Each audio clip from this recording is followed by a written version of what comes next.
Marhaban, my name is Ian Campbell.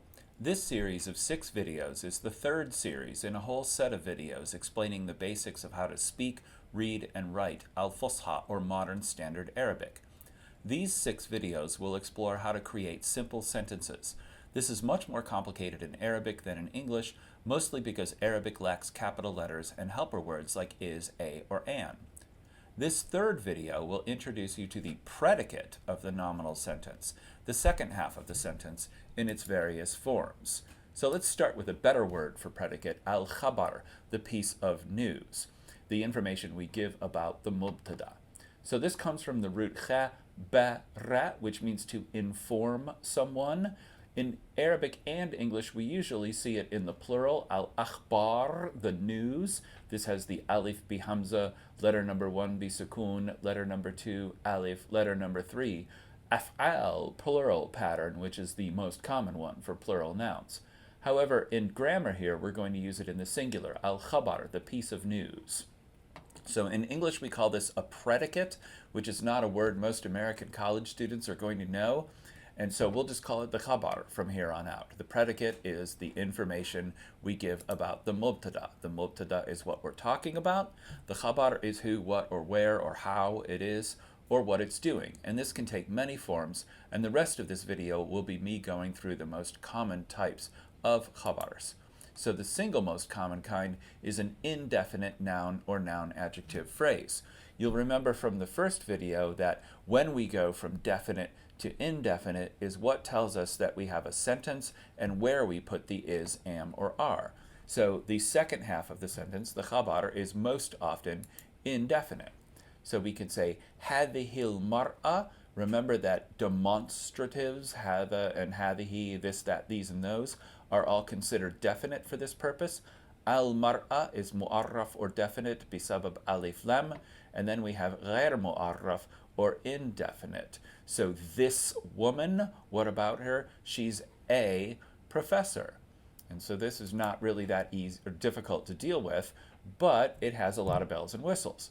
So we could say ustadhna, and if we're going to do it really properly, we have to say ustadhuna, and this is a leftover from the case marking system here. If you just say ustadhna, everyone will completely understand you.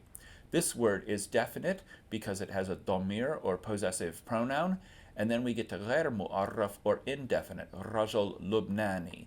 Lubnan is Lebanon, so Lubnani is Lebanese. So here is where we put the is, am, or are. Our khabar or predicate is an indefinite noun adjective phrase, and we get our professor is a Lebanese man. Ha'ula is the human plural of hadha, so these people. And here's a new word, annas. Annas means people, not in the sense of counting them in a room, but in the sense of talking about people in general. And it's always human masculine plural, so we take its noun muhandas and we make it muhandasun. We add the safe masculine plural to make it plural as well. So this one is mu'arraf or definite because it's an ism ishara or demonstrative. This one is definite bisabab alif lam, and here we have ghair mu'arraf. So these people, what are they? Engineers. So this isn't very difficult. You've seen this before in the previous videos. You do have to keep in mind that if the khabar begins with alif lam, then you have to add what we call the damir al-fasl or pronoun of separation. Here we have ar-rajul, the man, and al-ustad, the professor. Since they are both definite and the second one begins with alif lam, if we just stuck them together, it wouldn't be clear that it's a sentence. So what we do is we put the corresponding pronoun in between the two of them, he here. So ar-rajul huwa al-ustad, the man, he is the professor, or in better English, the man is the professor. We can make it plural. We could say ar-rijal, the plural of ar-rajul, and now we're going to use the human plural pronoun hum, and now we're going to turn al-ustad into al-asatidha, which even though it ends with ta marbuta, which is usually the feminine singular marking, this is a human plural. It just happens to be this kind of oddball plural pattern here. So now we have the men, they are the professors, or just in English, the men are the professors. If all of them were women, We'd say an-nisa, which is the very, very irregular plural of al-mar'a, and it's directly related to anas. You can see anas, an-nisa. They look very similar. They both come from the root for humanity is the reason. Now we'll use the all-female human plural hunna, and then the feminine human plural of ustav, which is al-ustavat. So now we have the women are the professors. So in English, all we have to do to go from this sentence to this one is to add the letters W-O, and in Arabic we have to change everything else. Arabic isn't necessarily more difficult than English, but it's a lot more complicated, and that's what you have to get used to. Another common type of khabar is a prepositional phrase. A preposition is a word that gives you the relation of two or more things in space or time. Above, below, beneath, beyond, under, over, those sorts of words. Also simpler ones like with and to and for. And they tell you where or when the mubtada is in relation to something else.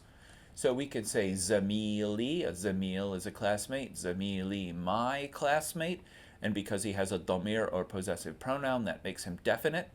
And then here's fi, which I've introduced before. Fi means in or within or at, a very, very common word used for all sorts of things. And then al-bayt, the house.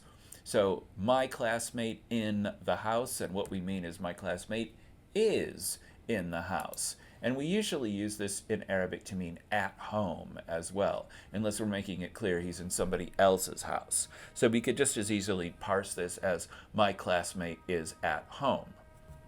Here we have al-ustadh and al-maktaba. We know that a maktab is a desk or office, a writing place, and if we add ta marbuta, it turns it into library or bookstore.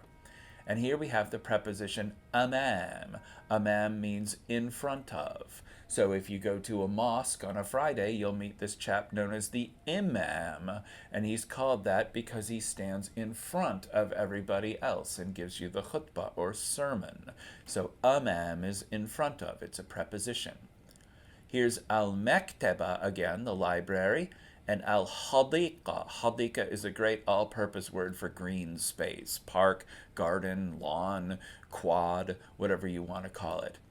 A janib is a side of something, and bi is another preposition. It attaches to its word and has a lot of multiple meanings in Arabic. I'll do a whole nother video on prepositions soon. So bi janib is almost literally beside or next to. So we're describing the locations of things in space. We can do it in time as well.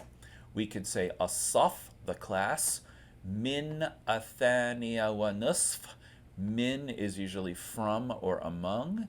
Athaniya wa nusf, the second and a half. Ila is usually to or toward. It gives you directionality. Arabi'a, the fourth. So as-saf min athaniya wa nusf ila rabi'a.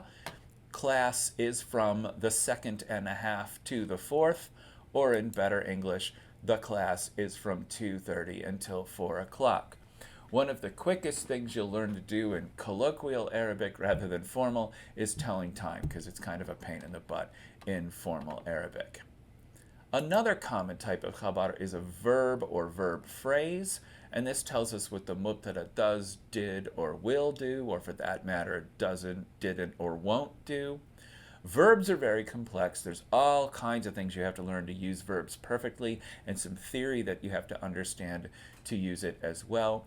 Conjugating verbs in the present tense is actually quite simple and easy to learn, but then it's hard to extend that knowledge unless you understand much about verbs, and I'm going to give a whole series of videos about verbs later on. So we could say, for example, Zamili, he's my classmate, and alchemia is chemistry. We get English alchemy from that. And now here's the dal ra sin root. You've seen this in the word madrasa for school. Dal ra sin is to study, and yadrus is he studies. So here we have my classmate, he studies the chemistry. Remember that whenever we talk about something in the abstract or in general, in Arabic we use alif lam, even though it kind of sounds weird to an English speaker. So here we have My classmate studies chemistry. We could just as easily say my classmate is studying chemistry. Arabic's not going to differentiate between the two. Here we have صديقتها. So sadiq is friend. We know this friend is a woman because this used to be a ta marbuta here, but when we stuck the suffix of ha for her onto it, we changed it back into regular old ta. And again, for reasons relating to the case system, we add a dhamma here if we're going to be real proper about it. Sadiqatuha. But if you just said sadiqatha, everyone would completely understand you. We use la to negate present tense verbs. La normally means no.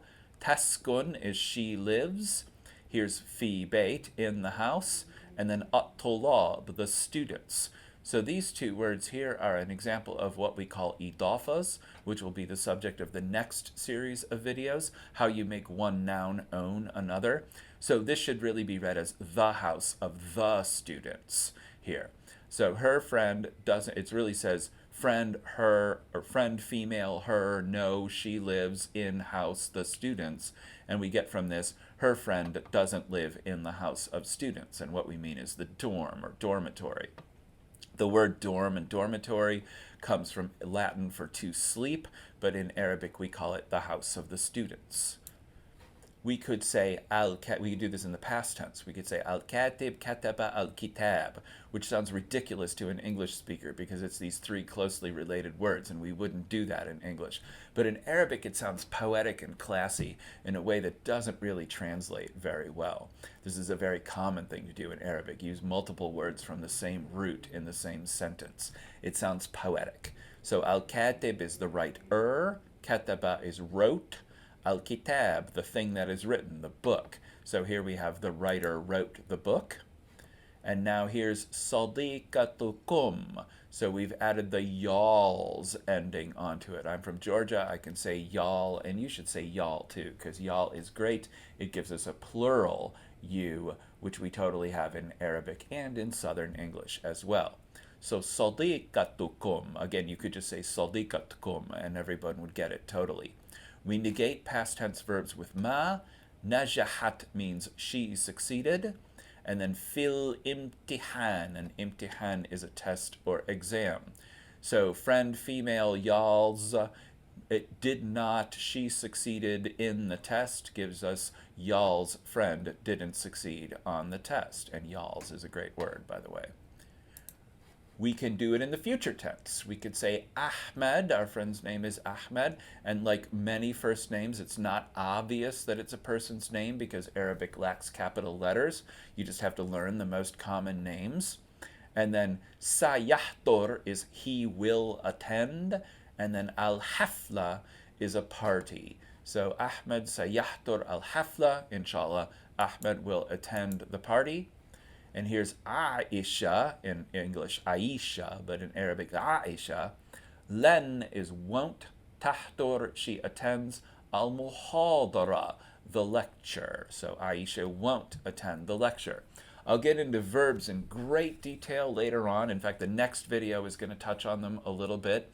But for now, just understand that it's really, really common for the khabar to be a verb or verb phrase. You shouldn't have any real problem with that once you learn to conjugate verbs. We do this in English all the time, so it shouldn't be that much of a big deal for you as well.